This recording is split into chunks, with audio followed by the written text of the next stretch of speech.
They told us Katt Williams was crazy. They said he lost his mind. But what if everything he's been warning us about for over a decade was real? They called him unstable. They blacklisted him. They laughed at him on every major platform. But here's the thing, nobody wants to admit right now. He talked about Diddy before the federal raids. He talked about gatekeepers controlling black entertainers before anyone else would touch that subject. And now, with Epstein files dropping, federal raids happening, and celebrities quietly leaving the country, one question is louder than ever. What exactly did Katt Williams know? Infiltrate the Illuminati. Find out what the they got going on. Get the information. Run back to y'all. Tell y'all everything I know. That's my job. But I don't know how many more times I'm gonna be able to sneak in there. Thanks to Shannon Sharp and 90 million views. Because what we're about to walk through isn't a theory anymore. It's a pattern. And once you see it, you cannot unsee it. Let's set the scene. For the better part of 2 decades, Katt Williams was doing something that almost nobody else in Hollywood was willing to do. He was talking loudly, specifically, and at great personal cost. He talked about the gatekeepers, the small, secretive group of executives, producers, and media moguls who sit at the top of the entertainment pyramid and decide who rises and who gets buried. He talked about the price of fame, what you actually have to give up, what you have to sign away, what you have to witness and stay silent about to keep your seat at the table. He talked about powerful predators by name years before any of them were arrested. And every single time he opened his mouth, the industry responded the same way. They called him crazy. For years, the entertainment industry dismissed Katt Williams as erratic, unstable, a washed-up comedian who couldn't stay out of trouble. But here's what's wild. Every single person who got called crazy by this industry, every single one of them was eventually proven right. Mariah Carey, Martin Lawrence, Dave Chappelle, and now Katt Williams. The playbook never changes. When someone gets too close to the truth, when they start pulling back the curtain on how this machine actually operates, the machine doesn't debate them. It doesn't address what they said. It destroys their image, it questions their mental health, it cuts off their opportunities, and it waits for the public to forget. But this time, the public didn't forget because the files started dropping. Before we get into the names, we need to understand the structure, because what Katt Williams has been describing for years isn't chaos, it's a system. And systems have rules. At the very bottom, you have the talent, the singers, the comedians, the actors, the athletes, the people with the gifts. Above them, you have the managers, the agents, the handlers, the people who control access. Above them, you have the executives, the producers, the studio heads. And at the very top, a small, interconnected group of individuals who move between the worlds of entertainment, finance, and politics as freely as most of us move between rooms in our house. And according to multiple insiders who have spoken publicly over the years, the currency that moves through all of these levels isn't just money, it's leverage. Selling your soul means compromising yourself in ways you can never take back. This is a documented operational reality, and no one understood how to weaponize it better than Jeffrey Epstein. Epstein didn't just victims, he built infrastructure, a private island, private jets registered under shell companies, helicopters, boats, isolation, and cameras. According to multiple investigators and legal filings, the entire operation was designed with one purpose: to compromise powerful people and hold that leverage over them permanently. Once you were on that island, once you participated in what was happening there, you could never speak out, because speaking out meant exposing yourself. Once you get on that island,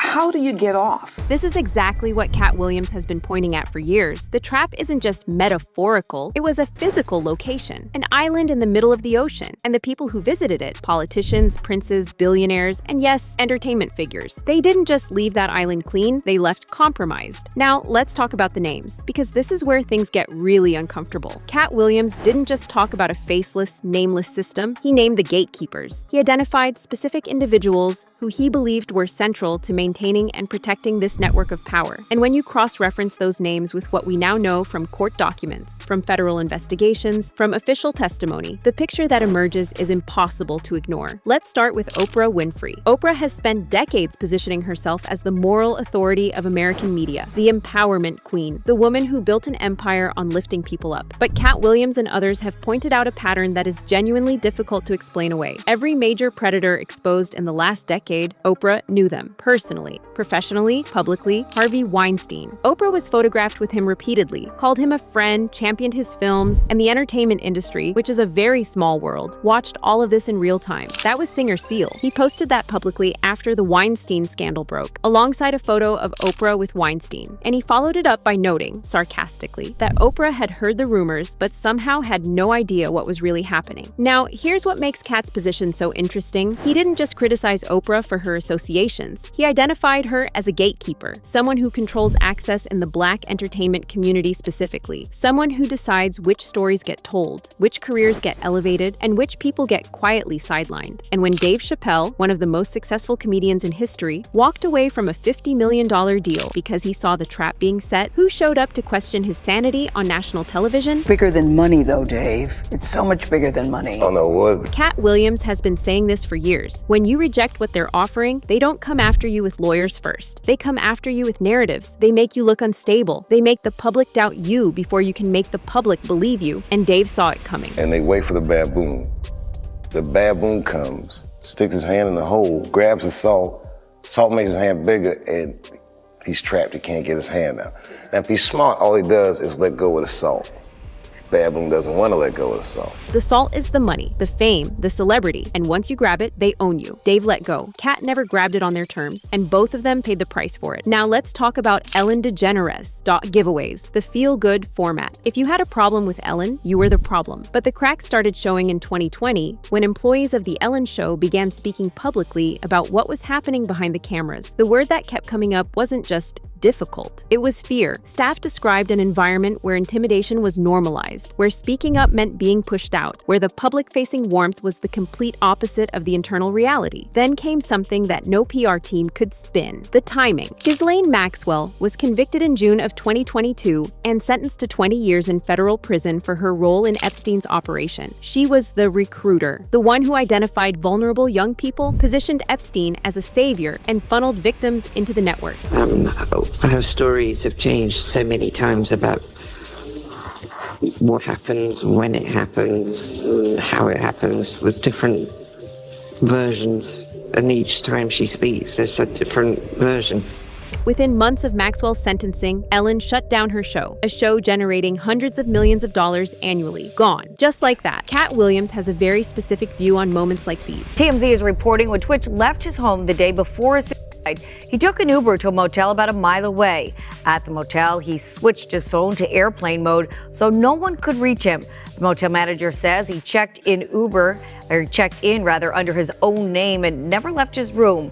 We also now know that Twitch left his suicide. And then in late 2024, as the Epstein files began their official public release and the Diddy case was dominating headlines, Ellen and her wife Portia de Rossi reportedly left the United States permanently, moved to rural England, put their Montecito estate on the market. The stated reason? Donald Trump's election victory? Maybe. But the timing of that departure, as files were dropping naming individuals connected to Epstein's network, as the Diddy case was pulling in more names from the entertainment world, that timing raised eyebrows across the internet. And then came Stephen Twitch Boss. This is the part of the story that nobody wants to sit with too long because it's genuinely painful. Twitch was Ellen's DJ, her co-host, her executive producer, 8 years beside her on that stage. By every public measure, he was thriving, beloved, successful, at the peak of his career. Back to a time in my life where I tried to commit suicide a couple of times because it was so dark. I thought the only way to make this better, this pain go away, is to end my life.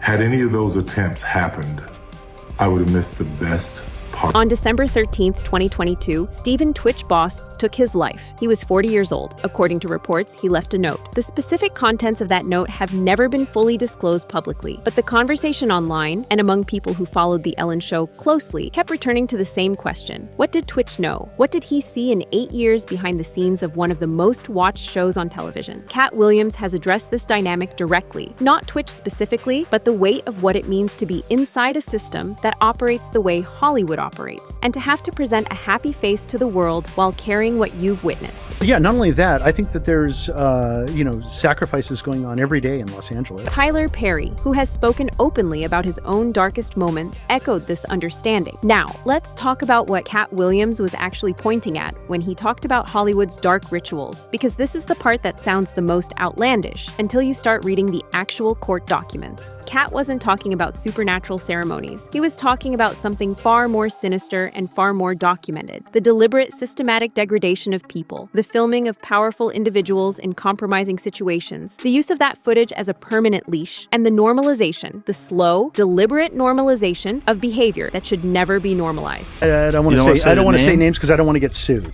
and I don't want to be. That's Roger Avery, Academy Award winner, co-writer of Pulp Fiction, speaking on the Joe Rogan Experience. And when the interviewer pushed him for names, he took me to the parties. He took me to make me understand this is why I don't be around me. And so you've seen the orgies. An Oscar winner, afraid to name names, in 2024. Let that sit for a second. Parties that showed him the true face of the industry. What was expected of people who wanted to stay at the top. What was happening behind the closed doors of the most famous homes in Los Angeles. You had a group of people that painted their fingernails black. Richard Pryor, a man famous for his own wild lifestyle, so disturbed by what he witnessed that he carried a weapon for protection at Hollywood parties. And he described the power structure at the top of it all. I'm here tonight to blow the lid off it, to be the whistleblower. I'm sick and tired of the secrets and the lies.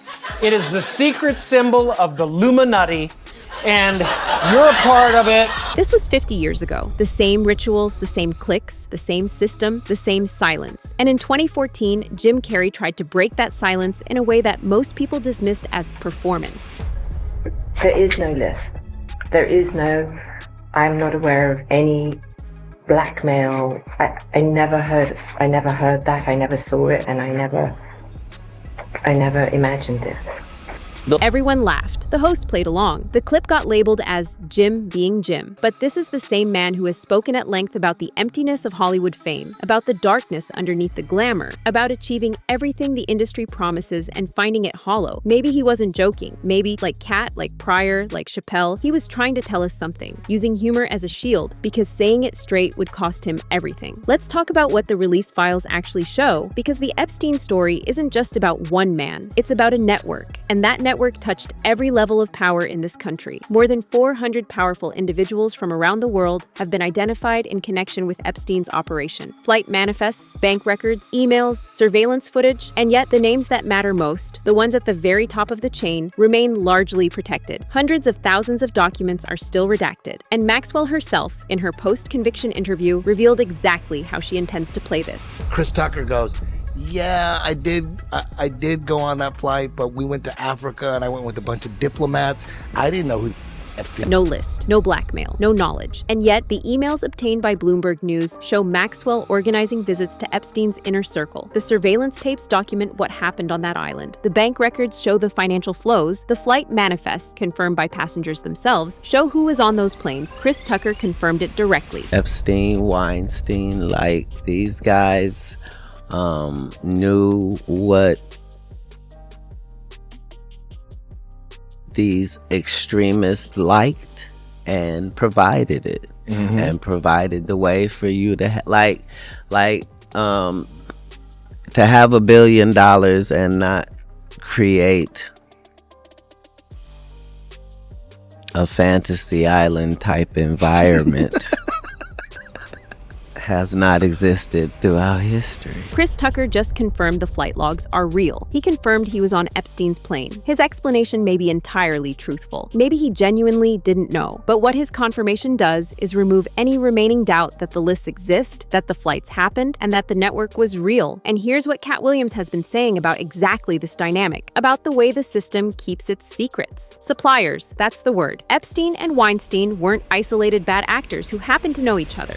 But could you imagine the reluctance of that person to say, I'm going to come forward, I'm going to tell on that person who's friends with all these powerful... Harvey Weinstein didn't just his power secretly, he had it written into his contract, literally, a payment schedule for her claims. First offense, $100,000. Second offense, $250,000, and so on. And layer 4, perhaps the most insidious, is the reputation destruction of anyone who speaks out. Katt Williams has experienced this directly. So did Dave Chappelle. So did Martin Lawrence. So did Mariah Carey. The moment you step out of line, the moment you hint that you're going to say something they don't want said, the narrative machine activates, and suddenly you're the unstable one. And Maxwell's prison situation tells you everything you need to know about who the system ultimately protects. Meals delivered to her cell, bottled water while other inmates drink from the tap, staff-only TV areas, an umbrella for her daily walks in the Texas sun. And fellow inmates were explicitly threatened, told that if they complained about Maxwell's treatment, they would be transferred to a tougher facility. The system doesn't just protect the powerful while they're free, it protects them even after they're convicted. So where does this leave us? The house of cards is falling, slowly, unevenly, with massive amounts of protection still in place for the people at the very top. But it is falling. Harvey Weinstein is convicted. R. Kelly is convicted. Maxwell is serving 20 years in comfort, but still serving. Diddy is facing federal charges. The Epstein files are being released, partially with heavy redaction, but released. And every domino that falls makes the next revelation more believable. But here's what Katt Williams would want you to understand. This isn't about individual bad actors finally getting caught. This is about a system. And systems don't fall when one person gets arrested. They fall when enough people stop being afraid to speak. The Virgin Islands Attorney General said it plainly. Enforce the laws. Hold the powerful accountable, or these crimes will keep happening. Because after everything that's come out, after Epstein, after Kelly, after Diddy, people have finally accepted something they didn't want to accept. Katt Williams was never crazy. He was the only one willing to tell the truth. The only question left now, and it's a big one, is how deep this actually goes and who is next. Stay tuned.